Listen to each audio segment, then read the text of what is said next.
พี่น้องคลิปนี้ข่อยก็ยังสิมาก่อติดชีวิตน้องเดียวผันว่าน้องดิวโตเกียวมิวสิกอยู่ข่อยสะหลอนเสียงเล่าน้องดิวน่ะเสียงดีคนอย่างว่าเสียงดีคักแท้ร้องเพลงขึ้นขนขี้ข่อยลุก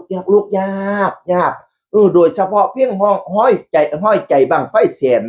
เป็นเพลงของค่ายโตเกียวมิวสิกล่ะพี่น้องเอ๋ยน้องดิวเอาไปร้องนี่หุ้ยขนหัวขนลุกยาก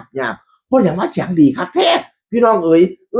นี่แล้วสิเป็นอีกเวอร์ชันนึงน่ะเนาะของเพลงห้อยใจบังไฟแสนน่ะนะพี่น้องโอ้ยบ่ว่าแต่เพลงนี้เพลงใดๆก็เสียงดีคนอย่างว่าเสียงดีคักแท้พี่น้องเอ๋ยบัดไปสืบสาวเล่าเรื่องอีหลีนั่นเสียสายได้ลองเป็นหมอลำแม่เล่าก็เป็นหมอลำพี่น้องแม่เล่าน่ะเป็นนางเอกหมอลำคณะซุ่มแพรคอมพิวเตอร์ตั้งแต่จีนซุ่มแพรคอมพิวเตอร์ดังเด้อเป็นหมอลำระดับเดี่ยวหน้าเด้อพี่น้องเอ๋ยพระเอกตอนนี้ตอนนั้นที่เราล่ำคู่กันนั่นแดงจิตรกรแดงจิตรกรผลงานเพลงดังๆหลายเพลงนั่นแหละเจ้าของผลงานเพลงบ่มีตุลาแต่โทรหาเพราะว่าคิดฮอดหลายเพลงพี่น้องมนต์รักต่อจวพาเล่าพารักน้ำตาพาเล่าสักวาหน้าหนาว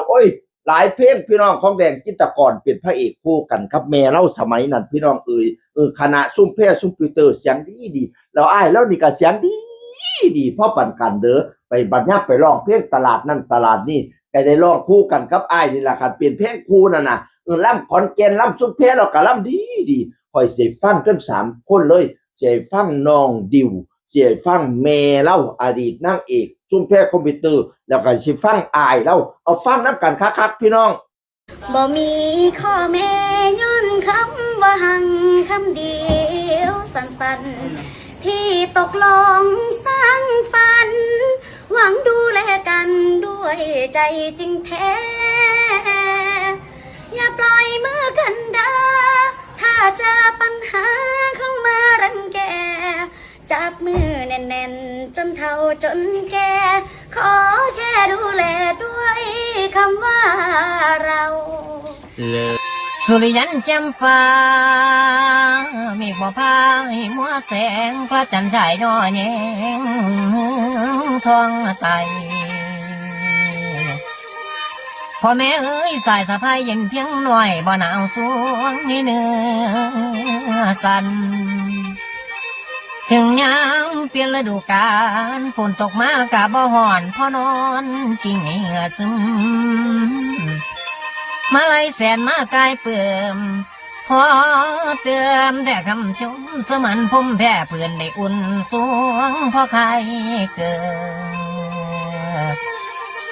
ละลุงเพื่อเลือบ่สมย่องอย่ามาวอนให้อ่อนใส่หยาดน้ำที่สุลาไหล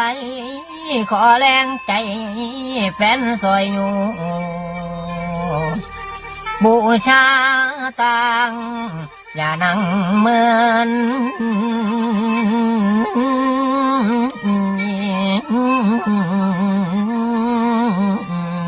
ในยามนี้พอเหลือดูใบหน้า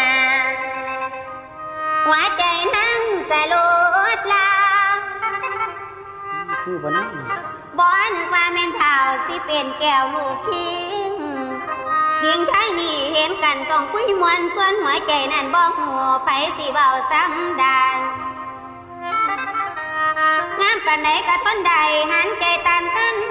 ไว้ก่อน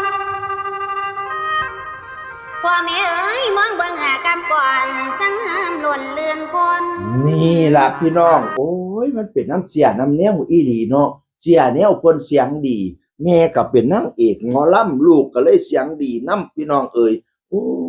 เสียงดีคักดีแน่แม่ดวงใจขัวอ้วว่าฉันว่านะแม่ของน้องดิวแล้วก็น้องดิวแล้วก็พี่ชายน้องดิวเสียงดีเบิดเฮียนเบิดชานเลยโอ้ยเป็นตาสนับสนุนชีวิตเล่าก็ได้สู่ชีวิตหมอลำสู่ชีวิตแม่กับฟอกไตอาทิตย์ละ3 มื้อ2 มื้อเที่ย2 มื้อเที่ยอ้ายเนี่ยก็ย่างโซเซได้ขี่รถเข็นขี่วิวแชร์พี่น้องเอ๋ยโอ้ยเป็นตาสุกอยู่เด้ออุดหนุนแน่เด้อเสียน้องดิวโตเกียวมิวสิกแน่เด้อเสียงคนเก่าเว้าสู่ฟังสวัสดีครับ